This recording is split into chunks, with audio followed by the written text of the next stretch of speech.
தான் இந்த வீடியோவில் பார்க்க போகிறோம். அதுக்கு முன்னாடி நம்ம சேனலை சப்ஸ்கிரைப் பண்ணாதவங்க கீழே இருக்கிற சப்ஸ்கிரைப் பண்ணை கிளிக் பண்ணிவிட்டு பக்கத்தில் இருக்கிற பெல் பட்டனையும் கிளிக் பண்ணிடுங்க. சரி வாங்க வீடியோக்குள்ளே போகலாம். இந்த ஒரு ப்ரோமோ எப்படி ஸ்டார்ட் ஆகுதுன்னா, நம்ம கார்த்தி பெங்களூர் போகிறதுக்காக ரெடி ஆகுறாங்க. ஆனால் தீபா அப்போ கூட கார்த்தி போக விடாமல் தடுக்கிறதுக்காக என்னென்னலாம் சொல்லிட்டு இருக்காங்க. நான் வாரேன்னு சொல்லிட்டேன், இப்போ இடையில போகாமன்னா நிறைய சிக்கல் ஆகிடுங்க அப்படின்னு கார்த்தி சொன்னதும், இல்லைங்க நான் உங்களை போக விட மாட்டேன் அப்படின்னதும், சரி இப்போ என்ன நான் போகக்கூடாது அவ்வளோதானே, நான் போகலை போதுமா அப்படின்ட்டு கார்த்தி அப்செட் ஆகி கோமா உட்காந்துடுறாங்க. இதை பார்த்து தீபா சிரிக்கிறாங்க. என்னங்க ஏன் இப்போ சிரிக்கிறீங்க, சும்மா சொன்னேங்க, என் பேச்சு கேட்டு நீங்கள் போகாமல் இருக்கீங்களான்னு செக் பண்ணி பார்த்தேன், மற்றபடி ஒன்றும் இல்லை. என் ஹஸ்பண்டை பற்றி எனக்கு தெரியாதா என்ன, இங்கே பாருங்கள் நீங்கள் எங்கே இருந்தாலும் உங்கள் மனசில் எனக்கு மட்டும்தான் இடோடு நல்லாவே தெரியும். சரி நீங்கள் கிளம்புங்க அப்படின்னு சொன்னதும், என்னங்க மனசில் ஒன்று வச்சுட்டு வெளியில் ஒன்று பேசலையே, ஐயோ எதுக்குங்க நான் இப்படிலாம் பேச போகிறேன், என்னோட கார்த்தியை பற்றி எனக்கு தெரியாதா என்ன, நீங்கள் கிளம்புங்க அப்படின்னு தீபா உள்ளுக்குள்ளே கொஞ்சம் கவலையாக இருந்தாலும் அதை வெளிக்காட்டாமல் பேசிட்டு இருக்காங்க.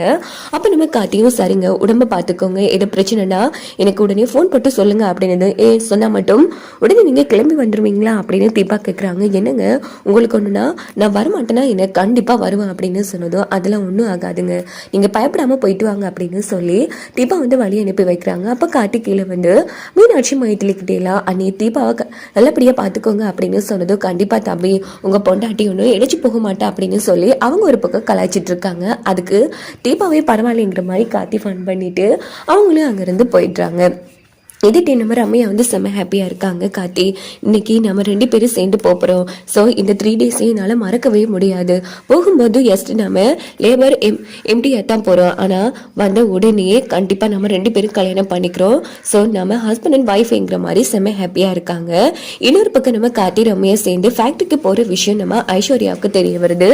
ஸோ இதுக்கிட்ட ஐஸ்வர்யா செம உச்சக்கட்ட கோபத்தில் இருந்துட்டு இருக்காங்க. அப்போ என்ன யோசிக்கிறாங்கன்னா, ஒரு பொம்பளை இப்படி அது கல்யாணமான ஆம்பளை கூட தனியாக பெங்களூர் போகிறடா, இவ்வளோ லேபர்ஸ் இருக்கும்போது நேற்று கார்த்தி கூட போகிறான்னா கண்டிப்பாக ரம்யாவுக்கு கார்த்தி மேலே காதல் இருக்குது, இன்னும் அவள் அந்த காதலை மறக்கலை, ஸோ தோண்டி விடுற மாதிரி நாமளும் சில பல காரியங்கள் பண்ணலாம் அப்படின்ட்டு ஐஸ்வர்யா என்ன பண்ணுறாங்கன்னா ரம்யாவுக்கு ஃபோன் போட்டு, என்ன ரம்யா கார்த்தி கூட அதுவும் தனியாக பெங்களூர் போகிற போல இருக்கு, அதுவும் 3 days ஸ்டே பண்ண போகிறேன், சூப்பர்ங்கிற மாதிரி சொன்னதும், இங்கே பாரு இப்போ இதுக்கு தேவையில்லாமல் பேசிட்டு இருக்கேன், இங்கே பாரு ஒத்துக்கொள்ள ரம்யா உன் மனசில் காட்டி இருக்கான், அதனால தானே அவனை மயக்கிறதுக்காக கூட்டிகிட்டு போகிறேன், இங்கே பாரு அப்படி ஒரு அசிங்க பிடிச்ச என்ன என் மனசில் இல்லை, என் ஃப்ரெண்ட் தீபாவுக்கு இப்போவுமே நான் துரோகம் பண்ண மாட்டேன், ஓஹோ அப்படியா அதனால தான் தீபாவை கொலை பண்ண ஆள் அனுப்பி வச்சியா அப்படின்னு ஐஸ்வர்யா கேட்டதும் ரம்யா அதிர்ச்சியாகிறாங்க. அச்சோ இந்த விஷயம் இவளுக்கு எப்படி தெரிஞ்சுக்கு அப்படின்னு சொல்லி, ஏன்னா ஐஸ்வர்யா போட்டு வாங்குறாங்க நம்ம ரம்யா கிட்ட.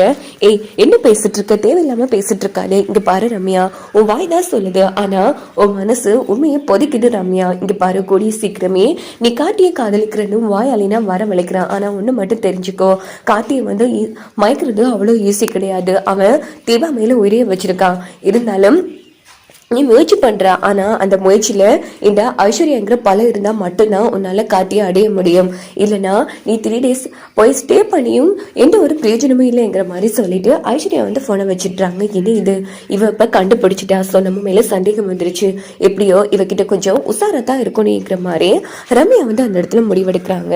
இங்க பார்த்தோம்னா ஐஸ்வர்யா நேரா மார்க்கெட்டுக்கு போகலான்னு போகிறாங்க. அப்பன்னு பார்த்து ஒரு ரவுடி ஐஸ்வர்யா பெண் நடந்து வந்துட்டு இருக்காங்க. அப்போ இந்த பக்கம் நம்ம ரம்யா ஏர்போர்ட்லேருந்து யோசிக்கிறாங்க, என்னோட ரகசியம் தெரிஞ்சு யாரும் உயிரோட இருக்கக்கூடாது, ஐஸ்வர்யா உன் கதை முடிய போகுதுங்கிற மாதிரி நம்ம ரம்யா செம்ம ஹாப்பியாக இருந்துட்டு இருக்காங்க.